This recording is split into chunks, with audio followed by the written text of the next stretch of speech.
আলাইকুম রহমতুল্লাহি ওয়া বারাকাতুহু। বিসমিল্লাহির রহমানির রহিম। আলহামদুলিল্লাহ ওয়াসসালাতু ওয়াসসালামু আলা রাসূলিল্লাহ। সম্মানিত শ্রোতামণ্ডলী, আল্লাহ রাব্বুল আলামিনের শুকরিয়া আদায় করি, যিনি আমাদেরকে সুস্থ রেখেছেন, সুখে রেখেছেন, নিরাপদে রেখেছেন, ঈমানের সাথে রেখেছেন। আজ আমরা আলোচনা করব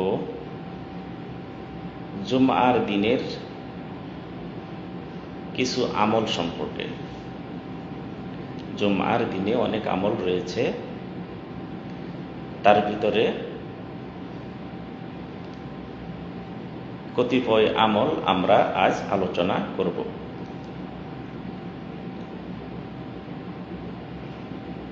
রাসূলুল্লাহ সাল্লাল্লাহু আলাইহি ওয়াসাল্লাম বলেন, যে ব্যক্তি সকাল সকাল গোসল করে পবিত্রতা অর্জন করে জুমআর মসজিদে আগমন করল, এটাকে রাসূল সাল্লাল্লাহু আলাইহি ওয়াসাল্লাম সময়টাকে 5 ভাগে বিভক্ত করেছেন।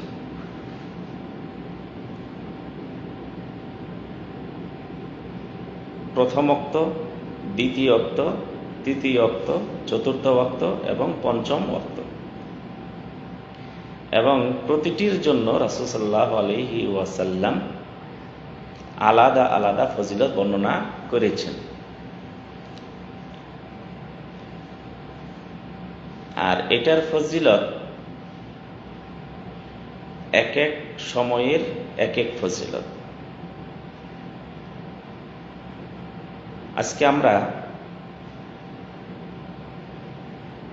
তাড়াতাড়ি যাওয়ার ব্যাপারে যে ফজিলতটি, আমরা 5টি সময়ে 5টি ফজিলত সম্পর্কে আলোচনা করব। আরো একটি হাদিস রয়েছে যেটাতে অনেকগুলি আমল রয়েছে একটি হাদিসে, জুমআ কেন্দ্রিক, এবং সেটার যে ফজিলত সেটাও আমরা আজ বর্ণনা করব।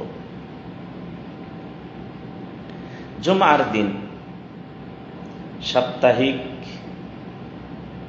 ফজিলতপূর্ণ একটি দিন। তো এই দিনে যে আমলগুলি বর্ণিত হয়েছে, আমরা সেই আমলগুলি করব এবং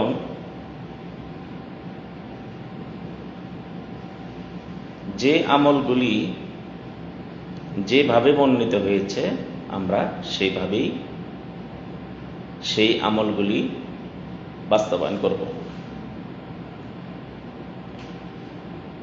রাসূলুল্লাহ সাল্লাল্লাহু আলাইহি ওয়াসাল্লাম বলেন, যে ব্যক্তি সকালে গোসল করে, আর এক হাদিসে এসেছে সকালে ফরজ গোসল করে। মুহাদ্দিসগণ এটা নিয়ে আলোচনা করেছেন, অনেকেই মত দিয়েছেন যে আপনার উপর গোসল ফরজ হয়নি, কিন্তু ফরজ গোসলের মতো গোসল করবেন। গোসল করে যারা প্রথম ওয়াক্তে মসজিদে আগমন করলো, সে যেন একটি উট আল্লাহর রাস্তায় দান করার সওয়াব পেয়ে গেল। এখন প্রথম ওয়াক্ত কখন থেকে শুরু হয় এ নিয়ে অনেকেই মতভেদ করেছেন।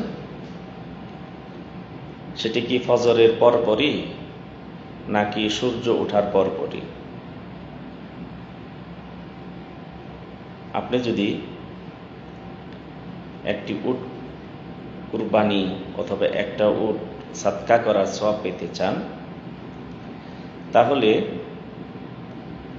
আপনি সূর্য ওঠার সাথে সাথেই চলে যান। তাহলে প্রথম ওয়াক্তে যারা যাবে, তারা একটি উট কুরবানি করে বিলি করে দেওয়া অথবা একটা উট সাদকা করার সমতুল্য সওয়াব আল্লাহ তাআলা তার আমলনামে লিখে দিবেন। যারা দ্বিতীয় ওয়াক্তে যাবেন, প্রথম ওয়াক্ত সূর্য ওঠার পরপরই যখন সালাতুল ইশরাক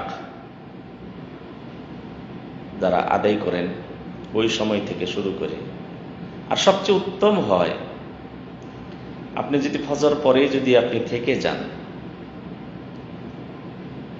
আর সেই আমলটাও যদি করেন। রাসূল সাল্লাল্লাহু আলাইহি সাল্লাম বলছেন, যে ব্যক্তি ফজর সালাতের পর ওই জায়গাতেই বসে থাকলো, কোরআন তেলাওয়াত করলো, জিকির আজকার করলো, সূর্য ওঠার পর 2 রাকাত সালাত আদায় করলো, তার জন্য একটি হজ এবং উমরার সওয়াব আল্লাহ তাআলা লিখে দিবেন। একটি পূর্ণ হজ, একটি পূর্ণ উমরার সওয়াব করতে পারেন। অথবা আপনি বাড়িতে আসলেন, আসার পর কাজ যাই সারেন না কেন, বেলা ওঠার পরপরই আপনি মসজিদে চলে গেলেন, তাহলে প্রথম ওক্তে আপনি প্রবেশ করলেন। আর দ্বিতীয় ওক্ত হলো, দ্বিতীয় ওক্তে যদি কেউ যায়, দ্বিতীয় সময় যেটা 5 ভাগে ভাগ করেছেন, আপনি প্রথম ওক্তে যেতে পারেন, দ্বিতীয় ওক্তে চলে গেছেন, রাসূল সাল্লাল্লাহু আলাইহি সাল্লাম বলছে সেজন্য একটি গরু কুরবানি করার সওয়াব পেয়ে গেল, অথবা গরু সাদকা করার সওয়াব পেয়ে গেল। আর যারা তৃতীয় ওক্তে যাবে তারা যেন একটি ছাগল কুরবানি বা একটি ছাগল দান করার সওয়াব পেয়ে গেল। রাসূল সাল্লাল্লাহু আলাইহি সাল্লাম বলছেন যে হৃষ্টপুষ্ট একটি ছাগলের, মানে ছাগল কেউ যদি একটি হৃষ্টপুষ্ট স্বাস্থ্যবান দান করে তার যেমন সওয়াব, আর একজন দান করলো তার চেয়েও একটু কমজোরি, সব কম পাবে। রাসূল সাল্লাল্লাহু আলাইহি সাল্লাম বলছেন যে উত্তম ছাগল, তাজা ছাগল দান করলে বা কুরবানি করলে যে সওয়াব, সেই সওয়াব আল্লাহ তাআলা দান করবেন। যারা চতুর্থ ওয়াক্তে প্রবেশ করবে মসজিদে, জামাতে, জুম্মা মসজিদে, তার জন্য আল্লাহ নবী সাল্লাল্লাহু আলাইহি সাল্লাম বলছেন সে যেন একটি মুরগি আল্লাহ রাস্তায় দান করবে। এখন কেউ যদি বলে মুরগি কুরবানি করেছে, আর এই কুরবানি দ্বারা যদি সে মনে করে সাদকা অথবা আল্লাহর নৈকট্য লাভের একটি উত্তম তাহলে মাধ্যম, তাহলে সমস্যা নেই। আর যদি মনে করে না ওটা মানে মুরগি কুরবানি মানে যা আমরা ঈদুল আজহাতে করি, তাহলে না, সেটা ঠিক না। আপনি যদি মনে করেন যে উট কুরবানি, গরু কুরবানি, ছাগল কুরবানি এবং মুরগি কুরবানি, এর অর্থ যদি বুঝেন আল্লাহ নৈকট্য লাভের জন্য দান অথবা সাদকা, এটি অর্থ হলো সুন্দর অর্থ বা সঠিক অর্থ। আর যারা পঞ্চম ওক্তে যাবে তারা যেন একটি ডিম সাদকা করার সমতুল্য সওয়াব পেয়ে গেল। তো আমরা শুক্রবারের দিন একটা দিন আমরা আল্লাহর ওয়াস্তে কুরবানি করি। এই দিনটা সকালটা আল্লাহর ওয়াস্তে আমরা কুরবানি করি। সকাল সকাল আমরা সারা এই দিনটা, আমি যদি সেখানে গিয়ে মসজিদে গিয়ে কোরআন তেলাওয়াত করব, একটি পরিকল্পনা করব, আমি 300 বার সূরা ইখলাস পাঠ করব, যাতে করে আমি 100 বার কোরআন খতমের সওয়াব পেয়ে যাই। তাহলে বৎসরে আপনার কতবার কোরআন খতমের সওয়াব পেয়ে যাচ্ছেন। এরপর সেখানে আপনি সালাত আদায় করবেন, দোয়া করবেন, তাহলে আমরা তাড়াতাড়ি চলে যাব। আর একটা হাদিস এসেছে, রাসূল সাল্লাল্লাহু আলাইহি সাল্লাম বলছেন, যারা জুমআর দিনে গোসল করলো, পবিত্রতা অর্জন করলো, 1 নম্বর পবিত্রতা অর্জন করলো, গোসল করলো। 2 নম্বর সকাল সকাল চলে গেল, মানে আগে ভাগে। অনেকে আছে আমরা এই নামাজের আগে গিয়ে উপস্থিত হই অথবা খুতবার আগে গিয়ে উপস্থিত হই না।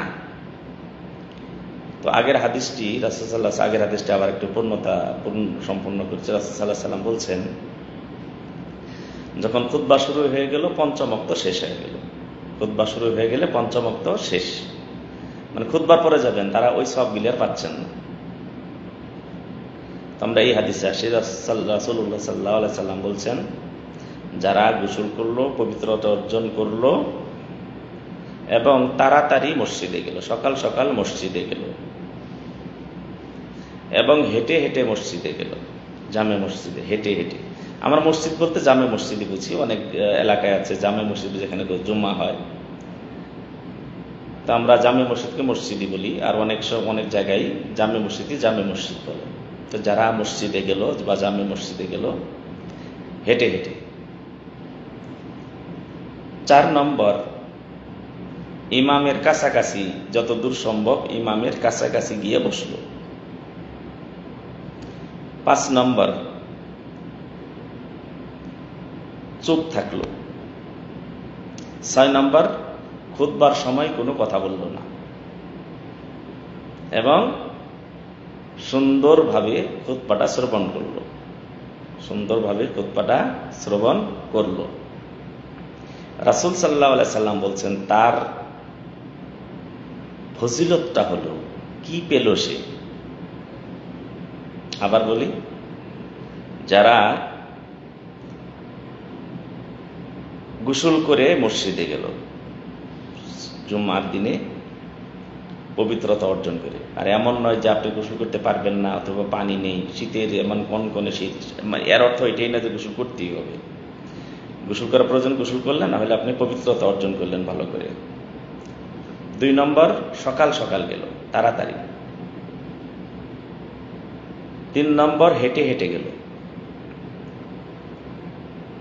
আরোহণ করে না। 4 নম্বর, ইমামের কাছাকাছি বসলো। 5 নম্বর, চুপ থাকলো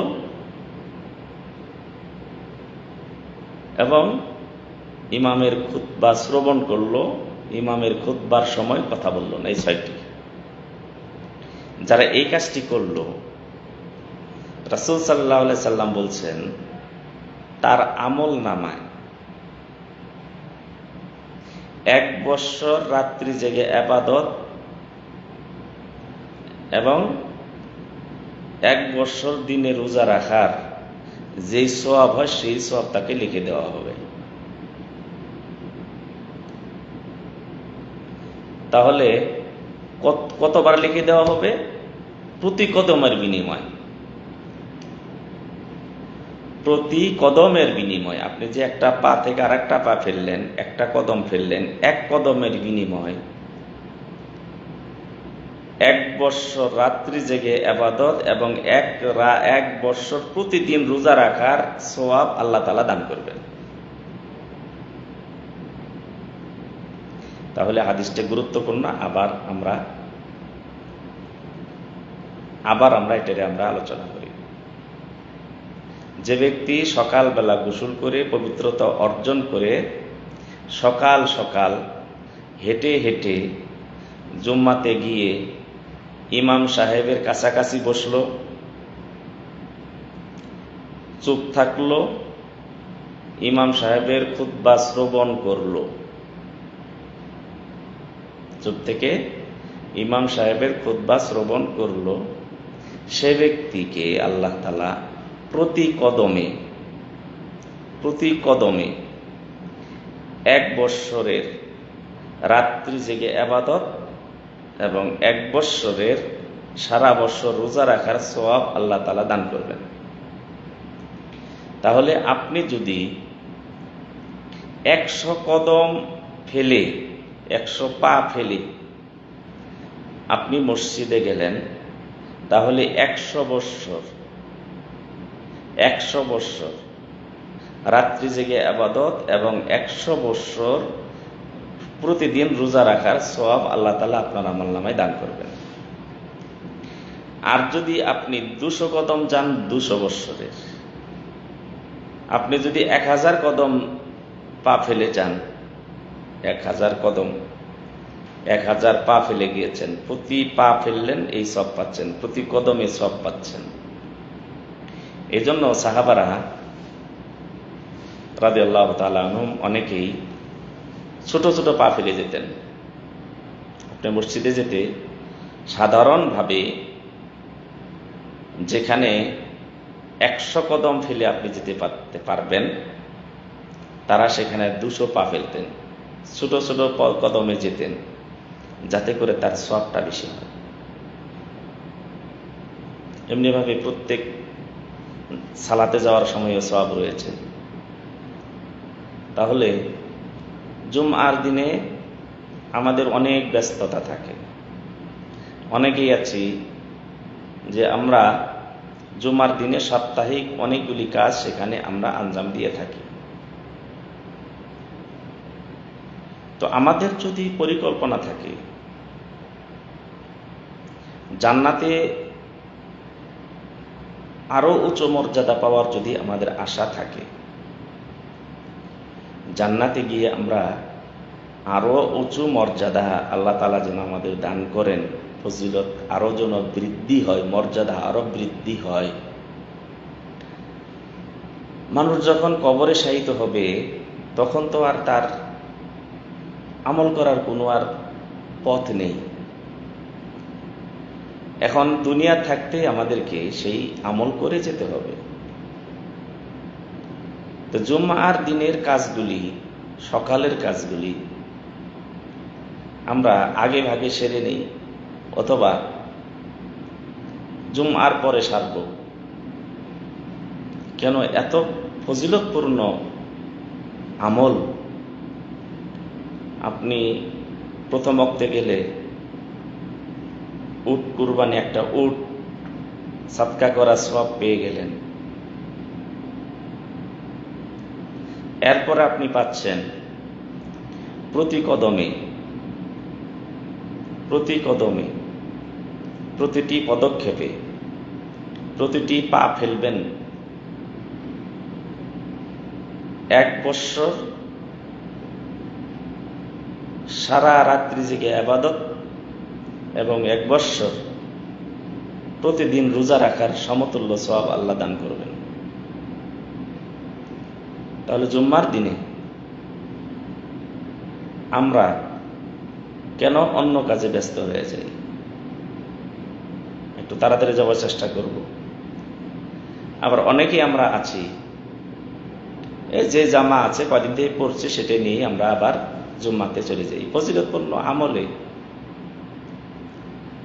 আপনি আল্লাহর সাথে সাক্ষাৎ করতে যাচ্ছেন, যখন আপনি সালাতে দাঁড়ালেন, আল্লাহর সামনে দাঁড়ালেন, ভালো পোশাকটা পরে যান। আপনার কাছে যে পোশাকগুলি আছে তার ভিতরে ভালোটা পরে আপনি যান। এখন অনেকেই প্রশ্ন করবেন, করে থাকেন, যে শুধু জুমআ এবং ঈদের জন্য কি নির্দিষ্ট কোনো পোশাক আপনি বানাতে পারবো? জি, পারবেন। রাসূল সাল্লাল্লাহু আলাইহি ওয়াসাল্লাম এমন করেছেন। তার এমন একটা পোশাক ছিল যেটি তিনি জুমআ এবং ঈদে পরতেন। আপনিও পারবেন। তো আপনি তো শ্বশুরবাড়ি যাওয়ার সময়, এখানে যাওয়ার সময়, প্রবাস থেকে দেশে যাওয়ার সময়, দেশ থেকে প্রবাসে আসার সময়, মার্কেটে যাওয়ার সময়, কোনো অনুষ্ঠানে যাওয়ার সময় ভালো পোশাকটা পরিধান করেন। আপনি ফজিলতপূর্ণ একটি আমল করতে যাবেন, ভালো পোশাকটি পরিধান করুন। আমরা অনেক সময় কোথাও গেলে সেন্ট মেখে যাই, এই করে যাই। আপনি আল্লাহর রাস্তায় কি 5 রিয়াল বা বাংলাদেশে 10 টাকা বা 20 টাকার একটা আতর কিনতে পারবেন না? রেখে দেন, যেটা হবে শুধু জুম্মার জন্য অথবা সালাতে যাওয়ার সময়। উত্তম পোশাকটাই পরে যাবেন, উত্তম আতরটা মেখে যাবেন। জুম্মার দিন যে আমলগুলি আমরা আলোচনা করলাম, জুম্মার দিনে তাড়াতাড়ি যাওয়া, জুম্মার দিনে গোসল করব, গোসল পবিত্রতা অর্জন করব, সকাল সকাল যাব, তাড়াতাড়ি যাব, হেঁটে হেঁটে যাব, ইমাম সাহেবের নিকটবর্তী গিয়ে বসব, চুপ থাকবো এবং সুন্দরভাবে খুতবা শ্রবণ করব। তাহলে সকালে যাওয়ার কারণে যদি প্রথম ওয়াক্তে যান তাহলে আপনি একটি উট কোরবানি বা সাদকার সওয়াব পেলেন। এরপরে আপনি পেলেন প্রত্যেক পদক্ষেপে প্রতিটি পা ফেললেন আপনার আমল নামায় 1 বৎসরের সারা রাত জেগে আবাদতের সমতুল্য সওয়াব এবং সারা বছর রোজা রাখার সমতুল্য সওয়াব আল্লাহ তাআলা আপনাকে দান করবেন। তাই আসুন আমরা জুম্মাতে তাড়াতাড়ি যাওয়ার এই হাদিসটা প্রয়োগ করার আমরা চেষ্টা করি এবং আমার পরিবারকে সবাইকে আমরা শিক্ষা দিই। এবং আমাদের অনেক জায়গায় মা বোনদের জন্য জুম্মার সালাতের ব্যবস্থা নেই, যেখানে নেই সেখানে ব্যবস্থা করার তৌফিক দান করুন এবং যেখানে আছে মা বোনরা যেন জুম্মার সালাতে অংশগ্রহণ করেন। আল্লাহ তাআলা যেন তাদেরকে সেই তৌফিক দান করুন।